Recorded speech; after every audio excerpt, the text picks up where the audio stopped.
Hello guys, my name is Amit Sani and I welcome you in this daily Hindu analysis video in the morning. These videos come in the evening, the MCQ lessons they come. Both the lessons you need to follow, and we are going through a lot of transitions, a lot of challenges, a lot of issues are there. The ongoing issue in Delhi between police and the advocates there, that is also rising. So every challenge brings a lot of learning, and learning makes your character and your decision making is stronger after that. So these issues, their knowledge, the RCEP issue which is going on, a lot of issues are discussed regarding that. So these make your learning level very much improved, and you can make your own decision making. So decision making is something ultimately you have to make there when you will reach at those posts. So that's why these are extremely crucial ones for prelims, mains, and especially interview process. Paid content is available at 159 rupees per month. 3 important faculties, all important exam oriented videos are coming. Pocket News app is trending on Google Play. Regarding these courses, the description is given below the video. You can call on these two numbers if you face any difficulty in these subscriptions and regarding the courses. PDF you will get here on the Telegram channel, and the link is given here on this Facebook group, so you can send me request there. Instagram also you can follow me. India could join RCEP if demands are met, says Piyush Goyal. Our minister says that the gate is still open. If the demands are considered, then we can join that. We are going to discuss this RCEP issue in much detail. 2 articles are there, so this issue will be very much clear. Industry earlier was in favor of signing RCEP because they were focusing on the future. Means our export potential, which is in a latent stage today, that will grow. So at that time they were focusing on that, but now the crucial issues are there. Means the unfortunate condition of inequality and poverty is such that we have to take this decision. Whatever decision we have taken, that is right, that was needed, and we could not sign this RCEP deal today. That's the situation, because there are issues of efficiency. We are not a greatly exporting nation, we are still a importing nation majorly, and the issues of capacity are very huge there. So that's why we could not take this decision in favor of RCEP. We had to storm out from there. But as this is again a Chinese sponsorship in this RCEP, again it is the biggest country, biggest exporting nation, it will benefit the most. So that's why indirectly it is sponsoring this important issue, and it wants India to come on board, because India is the biggest country, 1.3 billion people are there, the biggest lucrative market is there. How China can miss that? It's India's market is gold mine for China. 1.3 billion people means half of the world.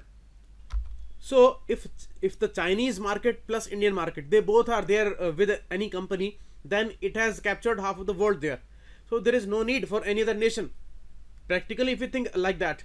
But you see, this is the reason that China was extremely miffed when we did not join CPEC. Now we did not join RCEP there. So many issues can be there.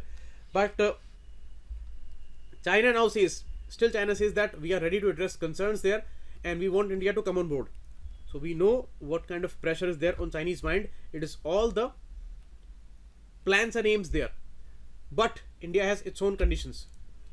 Here, Chinese spokesperson Jen Shuang, he said that if the RCEP is signed and implemented, it will be facilitating the entry of Chinese goods into Indian market for sure, and other participants also. But the same reason is also conducive to the entry of Indian goods into the Chinese market there, and other participants market. That's all understood matter, but we all know we have a $58 billion trade deficit there. Means we are ultimately a importing nation, so the benefit will be there for other countries, not for India. Next, economic slowdown which is going on.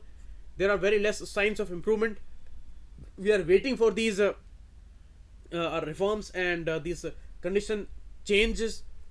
Here, as we say, in every difficulty there is one good thing. So one good thing is that lesser emissions.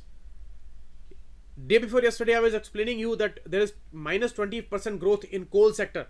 Why? because of economic slowdown. We do not need that much electricity production because the production is halted demand is not there, that's why supply is not there, that's why production is not there.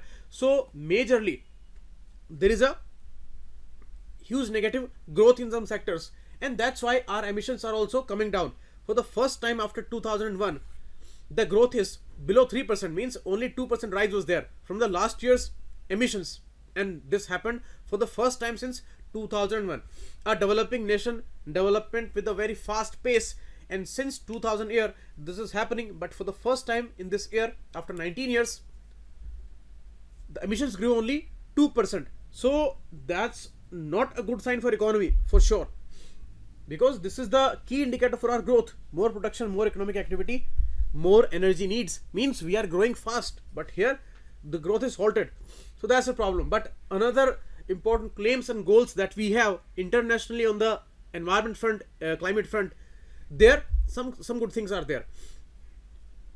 This used to be normally 7 to 8%, now it is below 3% for the first time, so that's important. First 8 months of this year, 2.2% growth, and surely countries' air quality efforts will be supported by that, but that's not something we are aiming for. We cannot compromise our economy for the emissions. That's again an important issue. If we talk about renewables, that's a good point. Means renewables, these are improved, the conditions are improved, and we are getting growth there, and that is also a reason that lesser emissions are there. In the wind energy sector, 17% growth is there, that's a good growth. With solar, 30% growth, hydro energy, 22% growth. So these are great signs, great achievements there, and this way it is the best way. If we replace our conventional energy methods with the renewables, then nothing can be better than that. That's why it's the issue, and we have pledged that by 2030 year we are going to cut our emissions, and they will be lower than 2005 levels. So that is our claim and our intention there. But in another information, as I will show you here, Trump says that Trump has already actually said in 2017 that we are going to withdraw from the Paris climate deal. We will not put pressure on American workers, businessmen and taxpayers there. Okay, so according to the rule, this process is started yesterday, because from November 19 they can start this withdrawal process. It will take 1 year, and by next year before elections this will be completed. So America will be out of Paris deal before November 2020 when elections are there. So everything is targeted politically with all the intentions there. So there is no point of taking care of about the environment, and the strategy is also focused on elections there. So this is coming from the biggest country, biggest emitter there. Total words 14% emission is coming from America, and per capita emissions are highest. You can see in this report, for India's per capita emission, it is just 40% of the global average. Means leave out USA, of the global average we have just 40% emission per capita. So that's really a big thing for this much huge nation like India. We are polluting very less, although we know there is a huge imbalance in that issue, and majorly people are living in countryside with poor conditions, and that's why they are not making any emission, and the growth is less than these developed countries. That's why the emissions are low. The negative regions are there, but ultimately our emissions are very low. But US's emissions, they are largest, and they had to cut down their 26 to 28% by 2025. Means in next 6 years they need to cut down these emissions. This was the responsibility according to Paris deal. But from there America is withdrawing. So you can see there is a huge distortion issue. America polluted in the past, now it is polluting, and they talk about all these high claims. So American policies are very much distorted now, and they are going against many balancing norms in this world. They are distorting the trade, they are distorting the climate achievements there. Global plans and strategies are there, they are going against those. So this is something, a huge problem by the most developed country called America there. Okay, so this is the issue important for GS paper 2 and 3. Next, a disturbing trend again. again a huge alarming thing as we discuss the emissions issue, but we also should not forget that most polluted cities of this world, maximum number of cities are there in India. Leave about NCR region, leave about Mumbai, Chennai, Kolkata. The other tier 2 cities, Kanpur, Lucknow, Gwalior, Jaipur, their emissions are peaking. And the Ghaziabad, which is also there in the NCR region, the air quality index, the numbers were at 1152, means severe category starts from 400, and the emissions were 1152 2 days back. So you can see the condition, what we are breathing. People, when they were majorly poor, living in undeveloped regions 2-3 decades back, then there were no problems of emissions. At least our health was there. At least we were breathing healthy air. Today, acute respiratory infections, they are the major killers, especially in India. 27.21% mortality in the communicable disease category. And the disturbing trend you can see in the communicable disease category, 70% infections are lung infections. And these are deep lung infections. Especially kids are vulnerable. Why? Kids, they mainly breathe from their mouth. So there is no barrier for these pollutants and they reach up to their deep lungs. And this causes asthma and other important problems. And for the longer period of exposures, they bring chronic bronchitis, emphysema, heart disease, asthma, wheezing, coughing, difficulty in breathing, everything. They cannot work, they will be very lazy and no mental development. Our brain uses oxygen the most. It's like a 25-watt bulb there, and it is consistently using a lot of oxygen. But what we are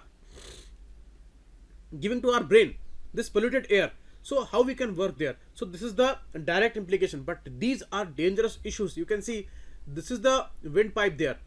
In emphysema and COPD, chronic bronchitis, it is totally choked. It is filled with mucus and you cannot breathe.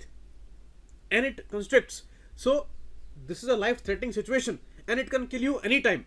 Whenever you will need a lot of oxygen, then you will not be able to breathe there because these will be choked. So the lung infections, these problems, they kill the maximum number of people. And most number of old age people, they are killed because of lung infections, pneumonia, they cannot breathe, asphyxiation. These all are lung problems. In the National Health Profile 2019, as I told you, CBHI, Central Bureau of Health Intelligence under Ministry of Health, that released this report, it told about the communicable and non-communicable disease issues and the sex ratios, their total fertility rate. So they told about these problems, that ARI is a major killer and the babies are very much vulnerable even before their birth. The pregnant women, they pass these problems to babies. Prenatal exposure to pollutants increases risk of preterm delivery, low birth weight. These factors, they affect the afterlife also, means they can lead to many developmental problems. There can be mental retardations, there can be low growth and many developmental issues in the kids. So this is why this is happening. This is happening because of our rapid unplanned urbanization. You see the condition of a city like Delhi and NCR region. This is really a place where you should not stay. That's the reality. So that's why these are problematic things. Next, we have discussed this issue again regarding junk food. That was the air that we were breathing. Now about the junk food. Junk food is also becoming a major reason for our lifestyle changes and the NCD problem. Non-communicable disease, cancer, diabetes problems. We are eating too much salt and sugar, and these are addictive things. Means if you are not feeling any hungry, if somebody will give you some salty food or a sweet food, then you will certainly take. We are addicted to these foods. Already we were eating spicy foods and a lot of mithais and all. So that was our culture. But now these additional junk foods, junk means it is a total waste. These pizza, burger, we have very much fascination with that, and especially this young generation. As we are developing, as we are becoming more and more financially capable, we are consuming these kind of foods, and that's why it is a case of hidden hunger. And the mindset of the people, if they see their kid as a bulky one and if it carries a lot of weight, then they think that the child is very healthy, but it is not the case. The child is malnutritioned. It may look bulky, but it is malnutrition because it is just eating sugar and sugar and salt there. Foods high in fat like ice creams and all, salt and sugar, HFSS, high fat, salt and sugar, cannot be sold to children in schools, canteens, messes, hostel kitchens, or within 50-meter territory of school campus. This is the new proposal by FSSAI in its draft regulation. FSSAI, a statutory body, the FSS Act of 2006 was there. Important responsible body for quality check and food standards in India. This says that as we are going with the Eat Right movement in India, that's a very good movement by the government of India, and that's going on where they are targeting to end the trans fats in foods by 2022, and on war scale we are making those efforts. So this is again in the line of that Eat Right school movement. Means these junk foods, they should not be served to kids at all. Okay, because we are not habitual eaters of these things. We never eat mayonnaise in our daily life, but for the last 2-3 decades we are consuming that food heavily, and you can see the pattern. Look at the physique of a person from a rural area. Look at the average urban person's physique. There is a huge difference. Urban person with a big belly and swollen eyes, swollen face there, they are overweight, obese people and very much vulnerable. When we look at these kind of average urban people in India, then we think that it is better to live in villages and it is better to stay a poor person, because these things are killing more people now, more than malnutrition, and the conditions like cancer, diabetes, these are haunting our generations there. Okay, so that's the problem. That's a huge issue. That's why it's a right movement, it's a right approach and initiative there, and it is by FSSAI. Next, some beyond life knowledge we should gain here. The BJP chief in West Bengal, Dilip Ghosh, he says Indian cow's milk has gold. He says that foreign cows are not mothers but aunties. Indian cow is mother, and the hump of cow has a blood vessel in it which can produce gold as sun ray touches the hump. So you can call so-called the Divya Gyan there, and this is how we are destroying our masses, because we are destroying their conscience, destroying their knowledge, and we are misleading their lives, and we are creating blind beliefs, and blind beliefs are very, very strong. You cannot change that easily, and people are already in those vicious cycles of poverty, less knowledge, and blind believers are there, and they do not consider right ways of life, and there, instead of improving their conditions, instead of giving them right paths of life, you are giving them blind beliefs and you are shining your politics there. This is the worst thing about India right now. According to him, this is the desi cow and this is the hump there. The sun ray comes on it, it touches that, and that blood vessel inside that is capable of creating gold, and that will enter into milk. That's a great science. From where these people are bringing these kind of sciences, we do not understand. Some minister was saying that a man was never a ape. Nobody saw a ape turning into human. We were always humans. There is no evolution. Means Darwin and all these people were fools. And another high court judge in Rajasthan, he was saying that a baby peacock is born not out of sex, and the male and females of these peacock and peahen, they do not have sex. So these kind of knowledges, they are spreading, and from their highest positions, this has a certain impact. People are following them. People are blind followers there, and extremely naive populations are there. The kids who are growing at this phase, what they are going to learn, what is happening, means in America's the students of science, students of schools, they are learning how we can establish colonies in Mars. What we are learning in India, cows have milk in the gold. Suppose a child writes this thing in examination. What kind of knowledge ecosystem we are creating here? That's really, really concerning. Next, Dalit activist campaign against Twitter on discrimination. It's a very important report, and you have to go through that. It's a new angle. with the social media, the existing problems of our country. The caste is the biggest, darkest spot on our traditions. If the caste would not have been there, this would have been the best system of the world. But it is such a dark spot that it has created 90% of India's problems. Problem is that still these issues are there. Caste is ingrained in people's mind, and even the young generation, they are being polluted with this aspect. And the name is reservation. Before reservation, we need to end the caste. Nobody will talk about the reservation after that, and forcefully we can end reservation after that. But before that, these caste issues, they must end, and this will not end very soon because it will take time. At least 2 generations it will take, but at least the process should start. These things are becoming more and more stronger those groups are which are talking about the caste. Stronger those groups are which are hailing their caste as the best ones, and writing and singing songs about that. And this is all a devastating phenomena for the society. Now they are taking different colors, and these issues will settle for sure. Then these are indications of some bloody struggles in the future, because the technology, the fast age is taking these issues, and these angles are there. People from their respective communities, they are tied together because of the better communication there, and they are very much aware about those problems. And certainly this anguish will be there, especially in those Dalit communities, because that's a reality that for thousands of years they were suppressed like hell, and till date this is the condition in the villages. Recently a movie came, Article 15. You can see the condition is as it is. So these things will become very, very problematic for Indian society, and the politics is appreciating those negative phenomena. They are not bringing any solution to that.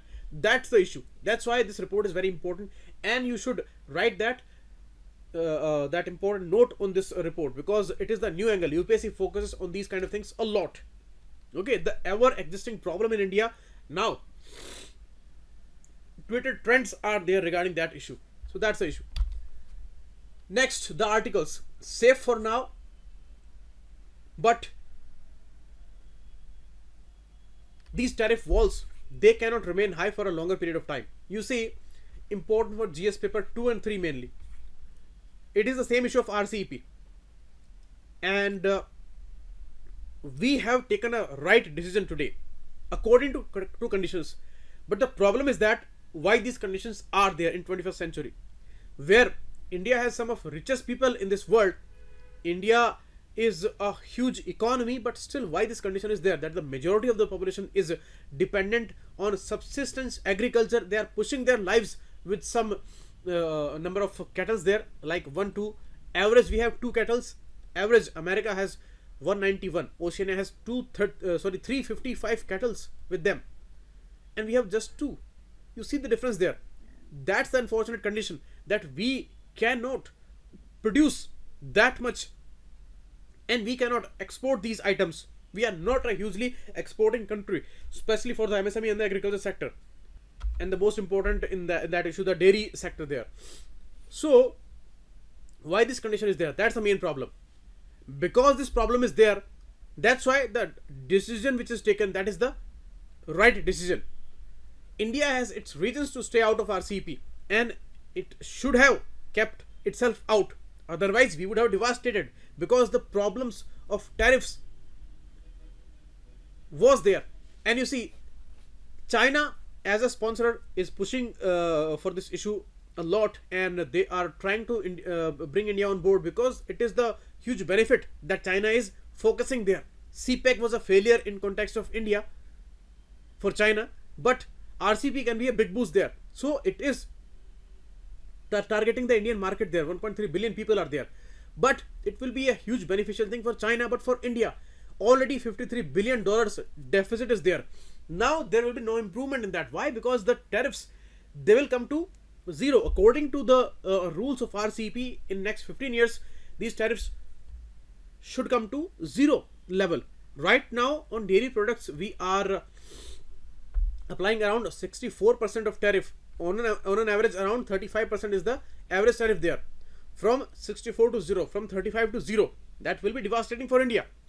Because India majorly is an importing nation, not exporting nation. Our exports are not that much bigger and nowhere comparable to countries like China, and in the dairy sector countries like New Zealand. So that is why this is the huge issue. And although exports are rising, but imports are rising faster than the exports there. And wherever we have bilateral free trade agreements, we are having deficit majorly there in almost all the cases. So that's why this free trade phenomena where tariffs will not be there, that will be devastating phenomena for India with the ongoing economic situation in India. Okay, so that's the issue. With the RCEP countries, we are exporting just 15% of India's total export, but 35% of India's imports are coming from RCEP, and India's imports are way huge than the exports. That's why this 35% is very, very huge. So immediate context, the country had more to lose than gain from joining RCEP. So it's the right decision that we have taken, and it is a kind of a victory for these farmers groups, MSME groups and other activist groups. So that's okay, that's right, and we have done as we should have done. But we have to make reforms there. We cannot miss out on being on a part of a global supply chain. Yesterday I discussed the issue of trade regionalism there. Yesterday's article was messaging like we should have joined that, but in what context they were telling? The context was that why unfortunate conditions are there, why inequalities are there, and why these farmers are so poor, why this huge difference is there. The American farmers, the New Zealand farmers, they are very, very rich. The dairy farmers, they are very rich. So why this unfortunate condition is there that we cannot export like these people? And that's why this proposal is not bad, but our conditions are bad, and that's why we have to take a right decision accordingly, and that decision we have taken, right? But still we say that we are open. When these demands will be considered, country specific tariffs will be considered, then we can join that. But it is not possible for other 15 countries. They will not give that much relaxation, I think. Now country specific tariff schedules, they were not accepted by the 15 nations. India also argued for the stricter rules of origin. Means today it is the world where the frame of some product is made in some country, then the machinery is added to it in some other country, the finishing is happening in some other country. So they always need to decide that where is the origin of the product. According to that, they will decide about the tariffs, the issues, and other payments and all. So in that issue, China may become very, very strong. Why? Because China can source a lot of these issues through various other countries, and those all goods will reach up to India, and ultimately it will be beneficial for China, because the rules of origin, they are more in favor of China. Same issue with the movement of professionals, technology transfers, movement of professionals. This is a very casual norm today. There also we have a lot of issues. So we raised all these points, and that's why it became as an impasse, and it could not be possible. India has active FTAs with most members of the RCEP except China, Australia and New Zealand, and there will be no economic impact majorly. But you see, this is the issue of being a part of a global supply chain, because we have a futuristic goal. We want to become a superpower, and that cannot happen without that. Today we are defending ourselves. That's the stage 1 condition. Stage 2 will be, we will become stronger, and per capita incomes will rise, and these farmers, their condition will improve. Stage 3, we will become an exporting nation. Stage 4, our productions will be very, very cheap, and then we will export things like China. So we are way behind. China is playing at stage 4 today. So this is the decision making what we are doing today. This is a stage 1 decision making according to those conditions. But today we should have been like China, but we are not. That's the main problem there. Next article talks about the facts and numbers there. R. Ramkumar said that why this decision that we have taken is a right one, because you see the condition. If we talk about WTO agreements, then even that is not that much devastating if we compare the possible future with RCEP today, because RCEP talks about zero tariffs in next 15 years. WTO does not talk about the zero tariffs. It talks about a specific fixed tariff limit. So in comparison, WTO is less harming for us. RCEP would have been devastating for India. India's average bound tariff on dairy products is about 63.8%. Means suppose something is sold for 150 rupees per kg in India. From New Zealand, if we are importing it, then 63.8% duty means 164 rupees per kg it is there. Only rich people are buying this product, and because they may be fascinated with some exported item, they may believe better quality there, but maximum number of people will buy from here 150 rupees per kg, because there is a 14 rupees difference. Suppose this duty comes to zero, then it will be sold at 100 rupees per kg. These domestic manufacturers will be totally devastated, because nobody will buy their product because it is coming for 100 rupees per kg, because in New Zealand it is produced for 100 rupees per kg only. If we talk about average tariff applied, that is around 35%. So it's a huge difference, 35 to 0. It's a huge deal, and that's why it's a problem. Self-sufficient sector. Here the dairy example is there, is given. I told you average herd size in dairy farm in US 191, in Oceania 355, UK 148, 160 in Denmark. India just 2. You just imagine the issue of capacity there. What kind of life is there? Is it a dairy farm today in India? No, they are just pushing their lives. Anyhow, they are just existing with that, because what commercial application is there? This is nothing. When these cooperatives came in 1960s with the Operation Flood, then this was some support to these poor farmers. They could sell their additional milk there. But it is not commercial like New Zealand, Denmark and all these countries. They are humongous capabilities. A single farmer is having 200, 350, this much number of herds. So you can suppose what kind of production there will be, and their production is very huge. Means 30 liter per day is the average there. In India, it is nothing. And that's why in India there is a huge promotion of Jersey cows and all, and you must have seen the Hollister cows where people are putting air coolers there during summers for these cows, because they cannot bear that heat. So why? Because the production is huge, 25 to 30 liters per day they give, but their average cow that gives 30 liter per day. So it's a huge difference.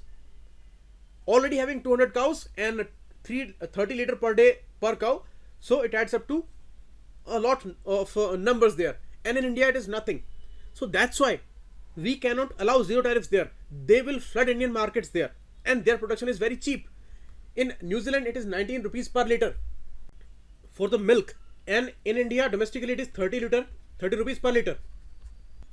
So that's why it's a major issue. If the tariffs will not be there, then nobody is gonna buy Indian products there. Numbers are telling everything here. New Zealand exports 93% of its milk production. Developing countries, they import 80% of world's total milk imports, and exporting countries, they export 80% of their of the total world exports. These developed countries, China imports 30% of its milk needs, but we do not import that much, because that's a good thing that we are self-sufficient there. We are the biggest producer of milk in the world, but we are the consumer also. So neither we export nor we import there. But it is not good, because with these kind of deals we can be devastated with the ever-going situation. It's a typical situation. The improvement is not there, and it's a huge gap. Means 30 liter per day, 200 cows per person. It's a huge thing. Major players in the global milk trade are in RCEP region. These are New Zealand, Australia, these countries. If you compare, if you see the data there, 51% of global trade of milk is there in RCEP region, 45% global trade of skimmed milk powder, 38% of global trade of butter oil, 35% of global trade of cheese, and 31% of butter. That's there in RCP region and majorly in favor of these developed countries. Australia, New Zealand, they were targeting US market with the TPP deal, but Trump just cancelled the whole that deal. So they became hopeless. Now RCP is a big hope for them and they are targeting Indian market there. But now India says no, then this is a huge problem. All countries will put pressure there because India is having 1.3 billion people. Dairy products are consumed by all. But issues are there. You see, the reason is that extensive grazing lands are there, healthy conditions, hygienic conditions. I told you 200 cows, but these are not like Indian conditions. You can see we have wallpapers on our walls like that. These are the realities in European and these countries, Oceania countries, New Zealand countries. They have huge ranches there. Every person owns those ranches. And all professional, these are all mechanized process is there. And they are very healthy, they eat very healthy, and these things are very cheap for them. We cannot even imagine about these conditions. You will see in every countryside of India worst conditions, unhygienic conditions, and that's why the production is not good and the improvement in the yield is not there, and the milk cows, they are not giving a lot of milk because they are mired with many problems and they cannot even afford any issue if it comes up with their cow or with their buffalo. So that's the reason, and because of that, just to improve the production there, we use many dangerous things. Means the hormonal injections which are given to these cows and all in India. These are devastating phenomena, and that affect the health also of the milk consumers. These things are not there in New Zealand, Australia, Denmark, these countries, and they are really great there. It's all professional management, and it is all a benefit for them, and that's why they can produce in a very cheap price. So that's the issue. Now MNC issue. Our policies are also very much troublesome. In the last 25 years, you will shock to know what we did. We were supporting our poor farmers there with the milk cooperatives when this Operation Flood was there. But after that, what we did, we supported companies because we know corrupt people are there everywhere in India. Politicians, authorities and all. They supported these MNCs and other companies. Today, they are the largest private purchasers of the milk. Earlier, these milk cooperatives were the biggest buyers there, and they were not making profits. They were supporting the lives of the poor farmers. But now they are ignored because firms like Nestle, Swiss firm, that is the biggest purchaser of the milk in India, and they are selling their products. Everything as a packaged dairy item we are consuming from the companies. French milk firm Lactalis, this bought many domestic farms there, domestic dairies there, and they are selling their own products now. Danone has their own important yogurt brand, and they are selling their own things. They are buying these milk, all these productions from India only, and they are selling their own with a very high price, and they can advertise them, they can create their brands very easily. New Zealand's Fonterra dairy, that was supported like hell by their government, and they have now huge capacity. They can buy any firm and they can sell their own product there. So it is the policy. Their countries, they support their own companies, their own firms there, and in India we are supporting MNCs there. This is the real reason that why we are having these troubles, why we are not strong, and why we are importing cheaper things from others. Now when RCEP, if you would have signed that, then they would have easily imported their own milk from New Zealand, and that would have been very cheap. So already without tariff, their things will be very cheap, and cheaper they will become if we would have signed RCEP. That's why it's a right decision that we have taken, and it's a good victory for these farmers organizations and all, and all these examples are telling us the reality there. So that's why that issue is there. Many false arguments were spread in favor of these companies because corrupt people in India, politicians, many of them are corrupt, authorities, officials, many of them are corrupt. That's the reality, and it's an unfortunate thing, and that's why they spread these false arguments, because these things are going to favor these companies. What happening in our telecom sector, we all know about that. Why the public sector units and these important state units, why they are struggling a lot instead of having those capacities, and why private companies are hell supported and they are making huge profits there, and they are not having any trouble anywhere. They do not have any IT raid, any ED raid, but all others are having. So this is all the issue of nexus between the